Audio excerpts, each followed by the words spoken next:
জামাত শিবিরের বিরুদ্ধে লাগাতারভাবে নিরলসভাবে লেগে থাকলে, নির্লজ্জভাবে জামাত শিবিরের বিরুদ্ধে লেগে থাকলে, খেয়ে না খেয়ে যে কোনো ট্রল, হুমকি ধামকি কিংবা লজ্জা শরম সব উপেক্ষা করে যদি আপনি আপদমস্তক জামাত বিরোধী হতে পারেন, জামাত শিবিরকে সারাক্ষণ গালাগালি করতে পারেন, তাহলে আপনি তার ফল পাবেন হাতে নাতে। এরকম একটা ফলাফল আমরা দেখতে পেয়েছি, একদম ইনস্ট্যান্ট ফল, অনলি জামাত শিবির বিরোধিতার ফল। দর্শক, হ্যাঁ, তবে এটার ভালো দিকও আছে, আমি দুইটা পার্সপেক্টিভে আলোচনা করব। আমাদের অত্যন্ত প্রিয় সহযোদ্ধা, আমার কাছের মহব্বতের, আমার ঢাকা বিশ্ববিদ্যালয়ে আমার হলের ছোট ভাই জনাব রাশেদ খানকে মাননীয় প্রধানমন্ত্রী সচিব পদমর্যাদায় তার বিশেষ সহকারী নিয়োগ দিয়েছেন।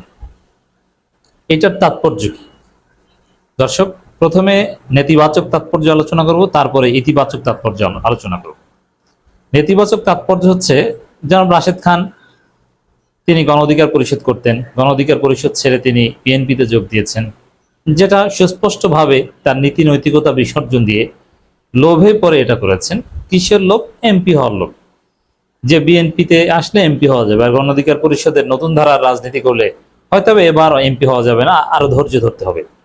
তার লোভে পরে তিনি গণ অধিকার পরিষদ ছেড়েছেন, তারপরে বিএনপিতে এসেছেন, কিন্তু দুর্ভাগ্য যে তিনি এমপি হতে পারেনি, তিনি পরাজিত হয়েছেন। বিএনপিরও একটা অংশ তাকে চায়নি, এলাকায় তাকে প্রতিবাদের মুখে পড়তে হয়েছে, মারও খেতে হয়েছে বিএনপির হাতে, কিন্তু তিনি কিন্তু থেমে থাকেননি। রাশেদ খান তার রাজনীতি করে গেছে। তার রাজনীতিতে একটা ইউনিক দিক ছিল, সেটা হচ্ছে যে খেয়ে না খেয়ে আপদমস্তক জামাতকে গালি দাও, শিবিরকে গালি দাও। তার অনেক ভালো দিক আছে বা অবদান, এটা আলাদা। আমি তার নেতিবাচক দিকটা নিয়ে বলছি। এটা যে কোনো মানুষের ক্ষেত্রে একজন একটা দিকের, একটা বিষয়ের নেতিবাচক দিক থাকে, ইতিবাচক দিক থাকে, নানান বিষয় থাকে, বা একটা বিষয় নানান পার্সপেক্টিভ আলোচনা করা যায়। তো সেখানে রাশেদ খান জামাত শিবিরের বিরুদ্ধে উঠে পড়ে লেগেছে। 12 ফেব্রুয়ারি নির্বাচনের পর বিএনপি জামাতের মধ্যে একটা সুসম্পর্ক আমরা দেখেছি, কিন্তু তার মধ্যেও রাশেদ খান যেভাবে জামাতকে বেশিং করেছেন, শিবিরকে বেশিং করেছেন, এটা ছিল মারাত্মক। তো এখানে বিএনপির একটা রাজনীতি আছে। বিএনপি অবশ্যই সরকারি দল, জামাত বিরোধী দল। এখন জামাত বিএনপি যদি একদম মিলেমিশে থাকে, তাহলে এটাও আবার খারাপ দেখায়। সুসম্পর্ক সব জায়গায় থাকলেও খারাপ দেখায়। হ্যাঁ, বৃহত্তর স্বার্থে বিএনপির কৌশলের কারণে জামাতের সাথে একটা সম্পর্ক রাখতে হবে। আবার জামাতকে বেশিং করা, জামাতকে ডিমিন করা, বিলিটেল করা, চাপে রাখা, বসে রাখা, এটাও বিএনপির একটা রাজনীতি, এটাও তাদের জন্য জরুরি। এই কাজটা রাশেদ খানদের মাধ্যমে করিয়েছে বা রাশেদ খানরা করেছে। এই জন্যে রাশেদ খান করছেন, জামাতকে গালি দিচ্ছেন। আমরাও এরকম সমালোচনা করতাম যে রাশেদ খানের চেয়ার টেবিল নিয়ে বসার একটা জায়গা নাই, কোনো পেশা নাই, ভালো একটা পরিচয় নাই, বিএনপিতে কোনো পদ পদবি নাই। তারপরে তিনি নিয়মিত লিখে যাচ্ছেন, টকশোতে যাচ্ছেন, কথা বলছেন। তো অবশেষে তার একটা পরিচয় হলো। তা এটা জামাত শিবিরকে গালি দেওয়ার একটা ফল হিসাবে আমি দেখতে চাই। এই বিষয়টা আরেকটা দিক হচ্ছে যে রাশেদ খানকে মাননীয় প্রধানমন্ত্রী এত বড় একটা পদ দিলেন, সচিব পদমর্যাদায়, প্রতিমন্ত্রীর চাইতে একটু নিচে। প্রতিমন্ত্রী হওয়ার একটা ইচ্ছা তার হয়তো ছিল, কিন্তু সচিব পদমর্যাদায় প্রধানমন্ত্রীর বিশেষ সহকারী হলেন, ভেরি গুড। কিন্তু কওমি হুজুরদের তো 4 আনারও দাম দিল না বিএনপি সরকার, তারেক রহমান। কওমি হুজুররা, আরো কত কওমি আলেম রাশেদ খান যেভাবে জামাতকে গালি দিয়ে, শিবিরকে গালি দিয়ে বিএনপিকে সার্ভিস দিয়েছে, it's part of BNP politics. এবং জামাতের লোকজন এরকম অনেককে গালি বা সমালোচনা করে, এটা বাংলাদেশের রাজনীতির কালচার। একজনকে তারা গালি দেয় না তা না, দেয়, এটা রাজনীতির অংশ। এখন কওমি অনেক হুজুর রাশেদ খানের চাইতেও বেশি গালাগালি করেছে জামাতকে, এবং তার অনেক মুরব্বী, কিন্তু তাদেরকে মাননীয় প্রধানমন্ত্রী কিছুই দিলেন না, তারা বঞ্চিত। এটাও তাৎপর্যপূর্ণ যে কওমি হুজুররা ফ্রি সার্ভিস দেয়, এবং তাদেরকে দেয়া না নেয়া বা তাদেরকে মূল্যায়ন করার মধ্যে আলাদা কোনো গুরুত্ব নেই। অতএব তাদেরকে ফাও খাটিয়ে ধাক্কা দিয়ে ছেড়ে দেয়া, দূরে সরিয়ে দেওয়া যায়। কিন্তু রাশেদ খানদের অ্যাটলিস্ট এই তাৎপর্যটা আছে যে এদেরকে কাজে লাগাতে হবে, এদের গুরুত্ব আছে। কি গুরুত্ব আছে? এখন আসি যে ইতিবাচক দিকটা কি। দেখেন, রাশেদ খান একজন তরুণ, এবং রাশেদ খানের অসাধারণ ভূমিকা আছে বাংলাদেশের ফ্যাসিবাদ বিরোধী আন্দোলনে। বিশেষ করে জামাত বিএনপি হাসিনার বিরুদ্ধে আন্দোলন করে কিছুই করতে পারেনি। সেখানে ভিপি নূর, গণ অধিকার পরিষদ, 2018 সালে কোটা সংস্কার আন্দোলন, এর মধ্য দিয়ে আওয়ামী লীগ সরকারের বিরুদ্ধে তরুণদের একটা অংশকে জাগিয়ে তোলা সম্ভব হয়েছে এবং তরুণদেরকে নতুন ধারা রাজনীতির স্বপ্ন দেখাতে পেরেছে। সেই যুদ্ধের প্রথম সারির সৈনিক রাশেদ খান।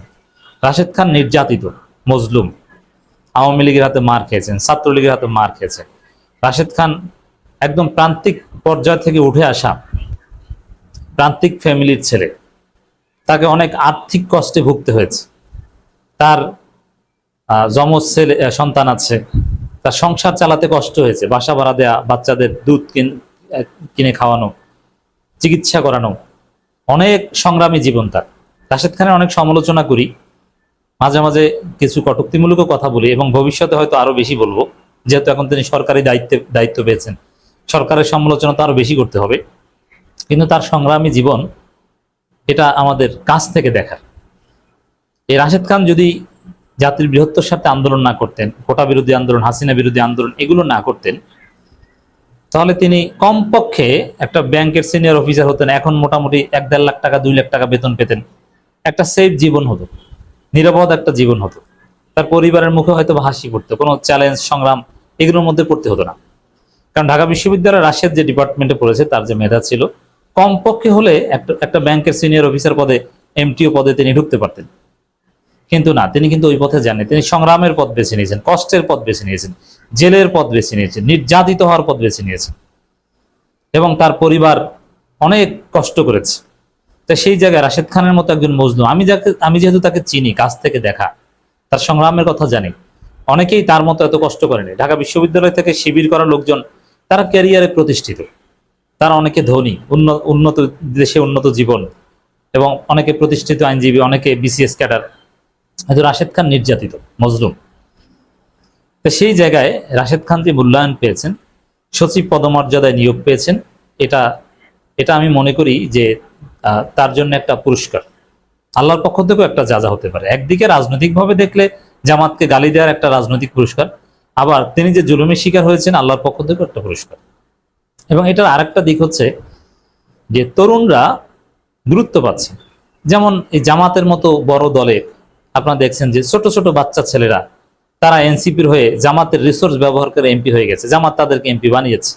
এটা তরুণদের গুরুত্বের একটা প্রমাণ। তাই রাশেদ খানরা তরুণ, তারা তারুণ্যের রাজনীতি করতো, বিএনপিতে জয়েন করেছে। বিএনপির অনেক সিনিয়র বয়স্ক নেতাদের বাদ দিয়ে রাশেদ খানকে নমিনেশন দিতে বাধ্য হয়েছে বা দিয়েছে, এবং রাশেদ খান নির্বাচিত হতে পারেনি। তাতে কি, শেষ পর্যন্ত রাশেদ খানকে এই সচিব পদমর্যাদায় নিয়োগ দিয়েছে প্রধানমন্ত্রী। এটা তারুণ্যের উত্থান, তারুণ্যের রাজনীতির ক্ষমতায়নের, তরুণদের গুরুত্বের, বর্তমান প্রজন্মের, আমাদের প্রজন্মের গুরুত্বের একটা প্রমাণ। এটা ওভারঅল জাতীয় রাজনীতিতে ইতিবাচক।